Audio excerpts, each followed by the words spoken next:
Olá, vamos falar de investimentos. Então, vamos trazer para vocês mais uma empresa para que possamos conhecer da sua história, da sua trajetória e principalmente da sua situação econômica e financeira. E hoje a gente vai retratar uma empresa aqui que dá muita saudade dos meus tempos de criança. E com certeza, se você tiver um pouquinho mais de idade, também vai lembrar dos tempos de criança de andar de bicicleta. Olha que prazer andar de bicicleta, principalmente na época lá, garoto, aquele sonho de ganhar uma bicicleta, né? Tanto para o garoto, para a garota ali, um sonho de ter uma bicicleta, né? E uma das marcas mais conceituadas aqui do Brasil era a Monark, que rivalizava ali com a Caloi, né?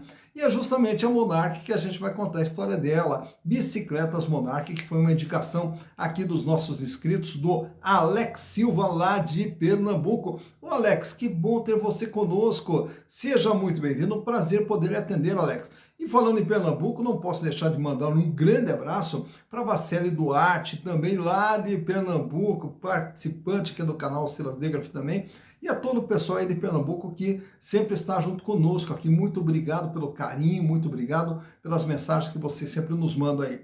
Mas, para falar da Monark, e naturalmente além da história, a gente vai analisar as demonstrações contábeis da empresa, e todo esse processo de análise das demonstrações contábeis você pode aprender de uma forma simples, descomplicada, bem didática, lá no nosso curso que está disponível na plataforma Hotmart, curso de análise de balanços para investimentos. Inclusive aqui na descrição tem o link de acesso lá no Hotmart, então se você quiser aprender um pouquinho sobre análise de balanço, vai lá na plataforma Hotmart, o nosso curso já está disponível lá para vocês. Mas vamos falar então da Bicicletas Monark, que tem uma história longa, que começa lá em 1908, na Suécia, através de um jovem do Birger Svensson. E o que o Birger Svensson fazia? Ele montava bicicletas e revendia. E aí dentro desse processo de montar e revender bicicletas, ele acabou se transformando num fabricante de bicicletas lá na Suécia. Chegando ali nos anos 40, comecinho dos anos 40, aí ele monta uma unidade aqui no Brasil, só que essa unidade, o que ela fazia? Ela importava as bicicletas desmontadas, montava essas bicicletas e revendia aqui no Brasil com a marca Monark. E aí surge então a Monark brasileira.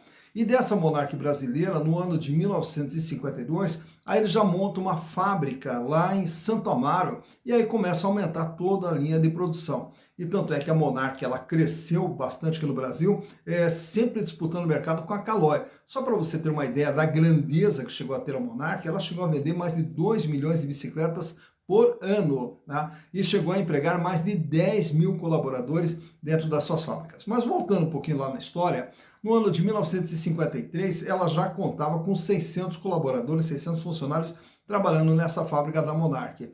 Chega nos anos 60, principalmente ali em 1967, lança seu grande sucesso que foi a Monareta. A Monareta, que inclusive você está vendo a foto aí. E aí, na sequência também, ele lança um outro grande sucesso da Monark, que foi aquela bicicleta com a barra circular. Já no ano de 1978, mais um grande sucesso, que são as bicicletas BMX, aquela bicicleta estilo cross, assim, né? Bem bacana.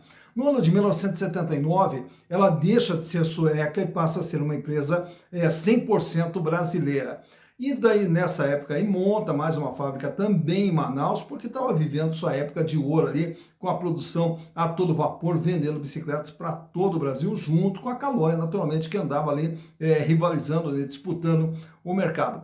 Porém, a partir de 2008, aí a Monark começa a sentir o tranco ali, por quê? Com a entrada também das bicicletas importadas, o mercado, tanto para a Monark quanto para a Caloi, foram caindo. E hoje a Monark continua no mercado, assim como a Caloi continua no mercado, só que num ritmo bem mais calmo. E tanto é que daí no ano de 2008 fecharam a fábrica lá em Manaus, fecharam também em São Paulo e em Santa Amaro e acabaram ficando uma outra fábrica em Indaiatuba. Então hoje a Monark ela é bem menor do que ela já foi um dia, até devido a todas essas circunstâncias do mercado. Mas para saber como é que está a Monark hoje, trouxe para vocês aqui os balanços de 2019, 2020, 2021 e agora o balanço do terceiro trimestre de 2022, 30 de setembro de 2022. E vamos, através dos números, conhecer como que está a situação das bicicletas Monark SA. Então, vamos aos números.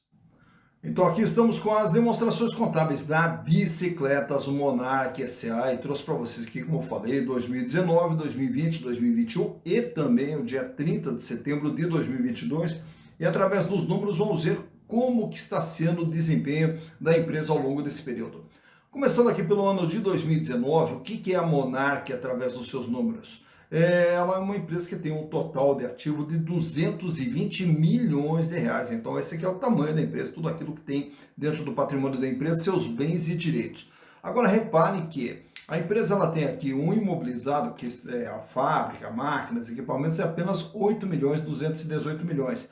Tem aqui uns valores a receber do longo prazo, mais representados aqui pelo tributos a recuperar no longo prazo, também com valor um pouquinho maior, 47 milhões.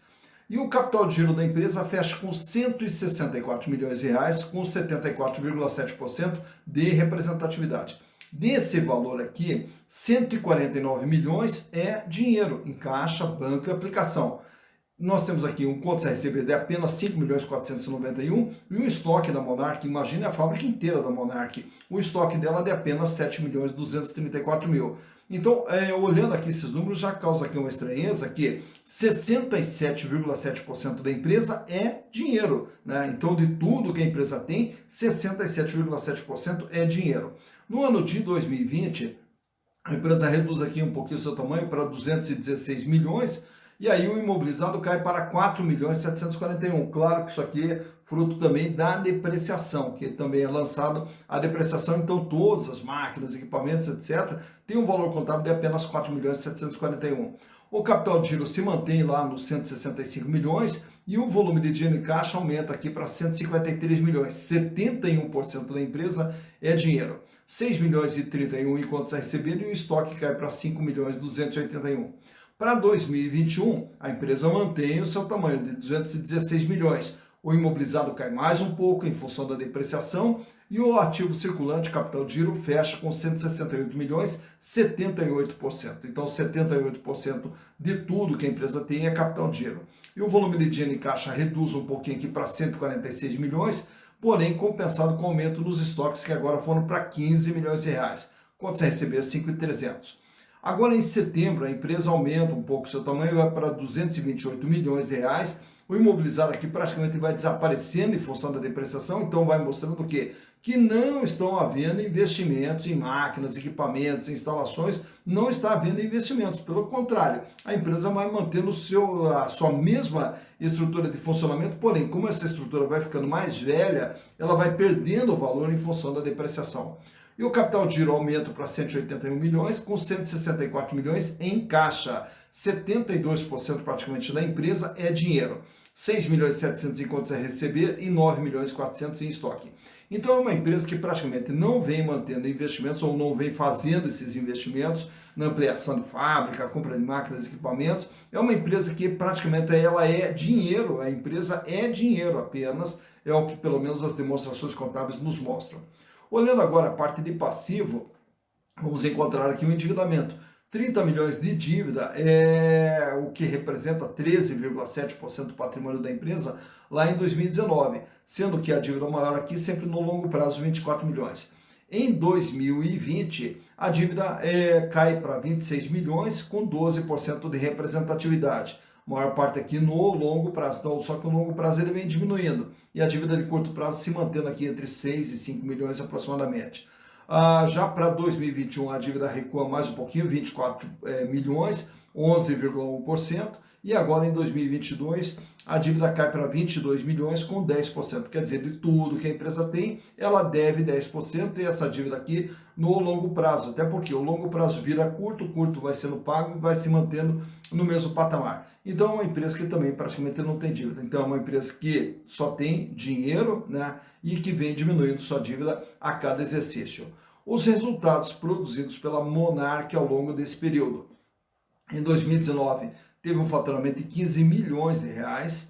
Em 2020, 21 milhões de reais. Em 2021, 17 milhões de reais. E agora, em 9 meses do ano, acumula aqui 14 milhões, também projetando aqui um faturamento em torno de 17, 18 milhões para 2022. Então, a empresa aqui vem com esse volume de faturamento. E o lucro da empresa, 2 milhões e 600 em 2019, 3 milhões e 400 em 2020, 8 milhões e 57 mil em 2021 e agora em 2022 ela apresenta aqui um lucro de 18 milhões, que é estranho, né? Um lucro maior do que a venda, mas aí ao olharmos aqui nessas despesas operacionais, que inclusive ela ficou positiva, é que a empresa lançou dentro do resultado operacional um recebimento de dividendos, que até não está explicado nas notas explicativas ali, do que são esses dividendos, já que a empresa não tem uma participação acionária em outras empresas, pelo menos não aparece aqui, ó, nesses investimentos aqui, ela não tem investimentos, não tem participação societária. E aí ela lança aqui o recebimento de dividendos, razão pela qual o lucro vai para 18 milhões de reais. Então tá aqui os números apresentados pela empresa mostrando o quê? Que a empresa praticamente ela vem aqui só se mantendo, né?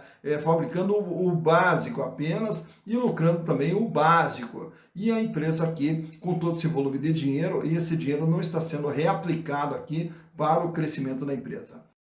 E já nesse outro quadro, trago para vocês aqui também os demais indicadores relacionados às ações da Bicicletas Monarch. Quanto que vale uma ação patrimonial, uma ação da Monarch? Pelo seu valor patrimonial, R$ 453,22. Isso quer dizer, se pegarmos todo o patrimônio da empresa, pagarmos as poucas dívidas que ela tem e distribuíssemos entre os acionistas, caberia a cada acionista R$ 453,22. Porém, para você comprar uma ação hoje da Monarch, o valor estaria na faixa de R$ 320. Então é quanto que é a ação, ela é cotada no mercado. O PVP ele fecha em 0,71. O que quer dizer o PVP? Preço por valor patrimonial. O que vale um é vendido por 71 centavos. Portanto, as ações da Monarch com deságio de 29%. O lucro por ação, com base nos últimos 12 meses, a empresa reportou um lucro de R$ 50,06 por ação, o que dá uma rentabilidade de 15,64%.